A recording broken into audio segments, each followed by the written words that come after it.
ಎಲ್ರಿಗೂ ನಮಸ್ಕಾರ. ನವರಾತ್ರಿ ಸೀರೀಸ್ನ ಕೊನೆ ವಿಡಿಯೋಗೆ ಸ್ವಾಗತ. ನಾನಿವತ್ತು ದೇವಿ ನೈವೇದ್ಯಕ್ಕೋಸ್ಕರ ಕಾಯಿ ಹೋಳಿಗೆ ಮಾಡ್ತಿದ್ದೀನಿ. ಅದಕ್ಕೆ ಬೇಕಾಗಿರೋ ಪದಾರ್ಥಗಳು: ತೆಂಗಿನಕಾಯಿ.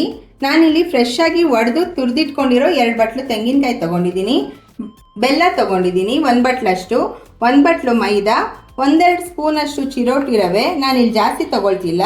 ಹಾಗೆ 1-2-3 ಏಲಕ್ಕಿ ಕಾಯಿ ತಗೊಂಡಿದ್ದೀನಿ.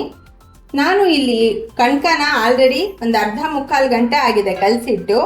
ಈ ರೀತಿ ಒಂದು ಚಿಟಿಕೆ ಅರಿಶಿನ, 1-2 ಸ್ಪೂನ್ ಎಣ್ಣೆ ಮತ್ತು ನೀರು ಹಾಕಿ ಈ ಹದದಲ್ಲಿ ಕಲಸಿಟ್ಕೊಂಡಿದ್ದೀನಿ.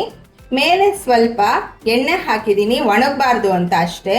ನಾನು ಹೂರಣ ಮಾಡ್ಕೊಳ್ಳೋ ಅಷ್ಟೊತ್ತಿಗೆ ಇದು ಇನ್ನೊಂದು ಸ್ವಲ್ಪ ನೆಂದಿರತ್ತೆ ಚೆನ್ನಾಗಿ, ಅದಕ್ಕೋಸ್ಕರ ಮುಂಚೆನೇ ಕಲಸಿಟ್ಟಿದ್ದೀನಿ.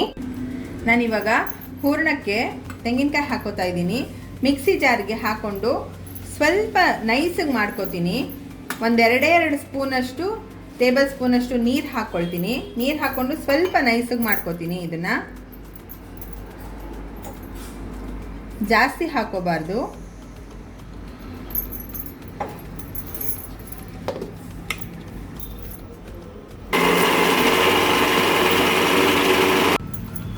ನೋಡಿ, ಇಷ್ಟು ನೈಸ್ಗೆ ರುಬ್ಕೊಂಡಿದ್ದೀನಿ. ತುಂಬ ಏನಿಲ್ಲ, ಸ್ವಲ್ಪ ಮಾತ್ರ ಅಷ್ಟೇ. ಇವಾಗ ನಾನು ಹೂರಣ ಮಾಡ್ಕೋತಾ ಇದ್ದೀನಿ. ನೋಡಿ, ಫಸ್ಟ್ ಬೆಲ್ಲ ಹಾಕೋತಾ ಇದ್ದೀನಿ.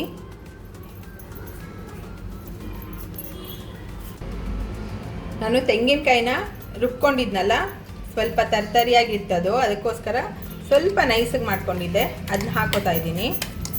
ಈ ಬೆಲ್ಲದಲ್ಲಿ ಏನು ಕಸ ಇಲ್ಲ, ನಾನು ಆಲ್ರೆಡಿ ನೋಡಿದ್ದೀನಿ, ಅದಕ್ಕೆ ನಾನು ಮತ್ತೆ ಶೋಧಿಸ್ಕೊಳಕ್ಕೆ ಹೋಗ್ತಿಲ್ಲ.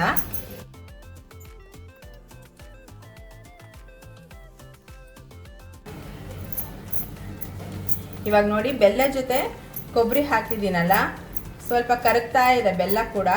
ಇನ್ನೊಂದು 5 ನಿಮಿಷ ಈ ಥರ ಕೆದಕ್ತಾ ಇದ್ದರೆ ಹೂರಣ ರೆಡಿ ಆಗಿಬಿಡತ್ತೆ. ಈ ಕಾಯಿ ಹೂರಣ ಮಾಡೋದು ತುಂಬ ಸುಲಭ. ಇವಾಗ ನೋಡಿ, ಹೂರಣ ಆಗಿದೆ, ಆಲ್ಮೋಸ್ಟ್ ಆಗೋಗಿದೆ. ಇದು ಬಾಣಲೆ ಬಿಟ್ಕೊಂಡು ಬರುತ್ತೆ ಈ ರೀತಿ ತಾನೇ. ನೋಡಿ, ಹೀಗಂದ ತಕ್ಷಣ ಈ ಹಂತದಲ್ಲಿ ಹೂರಣ ಆಗಿದೆ ಅಂತ ಗೊತ್ತಾಗ್ಬಿಡತ್ತೆ.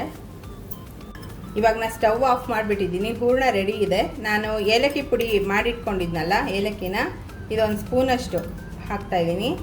ಹಾಕ್ಬಿಟ್ಟು ಕಲಸಿ ಒಂದು 10 ನಿಮಿಷ ಬಿಡೋಣ, ಬೆಚ್ಚಗಾಗತ್ತೆ. ಅಷ್ಟೊತ್ತಿಗೆ ಪೂರ್ತಿ ಹೂರಣ ರೆಡಿ ಇರುತ್ತೆ. ಆಮೇಲೆ ಹೋಳಿಗೆ ಮಾಡ್ಬೋದು.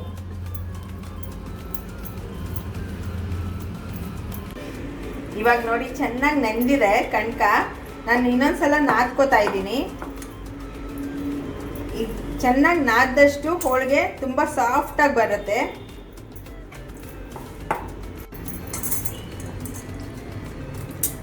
ನೋಡಿ, ಕಣ್ಕ ಇಷ್ಟು ನಾನು ತಗೋತಾ ಇದ್ದೀನಿ. ಬೇಕಂದರೆ ಇನ್ನೊಂದು ಸ್ವಲ್ಪ ಕಣ್ಕ ಕಮ್ಮಿ ಮಾಡ್ಕೋಬೋದು. ನಾನು ಇಷ್ಟು ತಗೋತೀನಿ. ಹಿಟ್ಟಲ್ಲಿ ಒಂದ್ಸಲ ಈ ಥರ ಡಿಪ್ ಮಾಡ್ಕೋತಾ ಇದ್ದೀನಿ. ಮಾಡಿಕೊಂಡು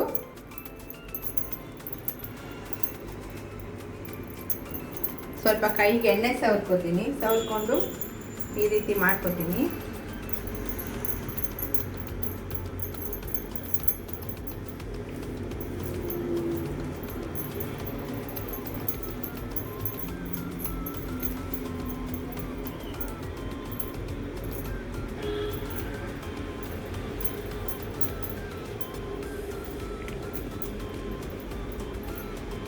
ನೀಟಾಗಿ ತುಂಬ್ಕೋಬೇಕು. ಪೂರ್ಣ ಒಳಗಡೆ ಸಂಪೂರ್ಣ ಹೋಗಿರ್ಬೇಕು ನೀಟಾಗಿ. ನೋಡಿ, ಈ ರೀತಿ ನೀಟಾಗಿ ಬಂದಿರುತ್ತೆ. ಇವಾಗ ಹೋಳಿಗೆ ಮಾಡ್ಕೊಳ್ಳೋಣ, ತಟ್ಕೊಳ್ಳೋಣ ಹೋಳಿಗೆನ. ಹೋಳಿಗೆ ಶೀಟ್ ಮೇಲೆ ನಾನು ತಟ್ತಾ ಇದ್ದೀನಿ.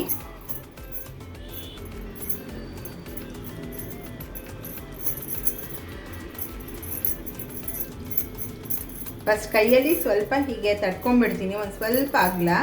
ಆಮೇಲೆ ಲಟ್ಟಣಿಗೆಲಿ ಮೆಲ್ಲಗೆ ಹೀಗೆ ಲಟ್ಟಿಸ್ತಾ ಇದ್ರೆ ಎಷ್ಟು ತೆಳ್ಳಗೆ ಬೇಕೋ ಅಷ್ಟು ತೆಳ್ಳಗೆ ಬರುತ್ತೆ ಹೋಳಿಗೆ.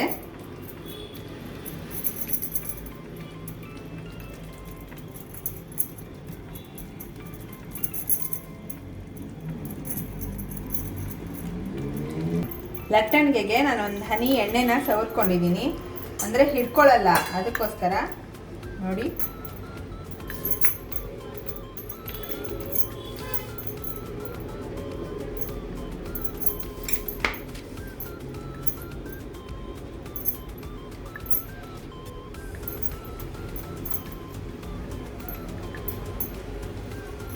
ಇವಾಗ ಹೆಂಚ್ಕಾಯಕ್ಕೆ ಇಡ್ತೀನಿ.